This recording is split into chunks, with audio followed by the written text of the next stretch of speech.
আজকের বিকালটা full enjoy, তাই চলে আসলাম দুর্গাপুর গান্ধী মোড়ে টার্জেন সার্কাস দেখতে। তাই বৃষ্টির মধ্যে ভিজে ভিজে মেয়েকে নিয়ে চলে আসলাম সার্কাস দেখতে। তা এখন সার্কাসটা দেখব, দেখে সার্কাসটা কেমন সেই ফিডব্যাকটা তোমাদেরকে দেব, আর তোমরাও দেখতে থাকো সার্কাসটা। তাই টিকিট কেটে ভেতরে ঢুকে পড়লাম একদম। তা সার্কাস শুরু হয়ে গেছে, দেখতে থাকো আর এনজয় নাও। অতি সুন্দর ব্যালেন্সিং, মানে কি বলবো, মানে ব্যালেন্সিংটা এত সুন্দর ছিল কি বলবো।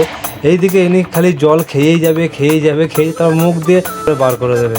এরপর একটা এইদিকে আমার মেয়ে পপকর্ন নিয়ে বসে পড়েছে, এরপর লোকটা সে মাছ খাবে আর পেট দিয়ে বার করবে। এই ব্যালেন্সিংটা খুবই সুন্দর লাগলো, মানে অতি সুন্দর ব্যালেন্সিং, মানে এরকম মানে কি বলবো, খুবই সুন্দর, অতি সুন্দর।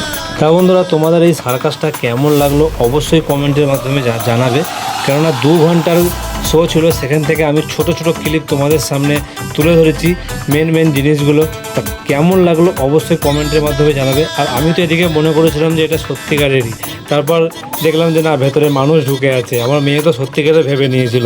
তারপর দেখো এই যে ছেলেরা ব্যালেন্সিং করছে, সবথেকে ভালো লেগেছে এই ব্যালেন্সিং, মিউজিকের সঙ্গে সঙ্গে এই যে ব্যালেন্সিংটা সত্যি সুন্দর, মানে একদম পারফেক্ট। তারপরে সাইকেলিং ছিল, সাইকেলিংটা খুব সুন্দর লাগলো। এই যে একটা হচ্ছে মানে 1 চাকার সাইকেলিং, এটাও খুবই সুন্দর লাগলো। যাই হোক, 2 ঘন্টা যে কী করে কেটে গেলো বুঝতে পারলাম না। আর ওপরে সব থেকে চলে যায় এই জিমন্যাস্টিকটা, মানে অতি সুন্দর, মানে একদম কী বলে, সব থেকে শকিং ছিল একটা যে ওপর থেকে ধাস করে পড়ে যাবে একদম, একদম মানে বিভিন্ন ধরনের জিমন্যাস্টিক ছিল, অতি শকিং ছিল। ছোটো ছোটো ক্লিপ নিয়ে তোমাদের সামনে তুলে ধরলাম।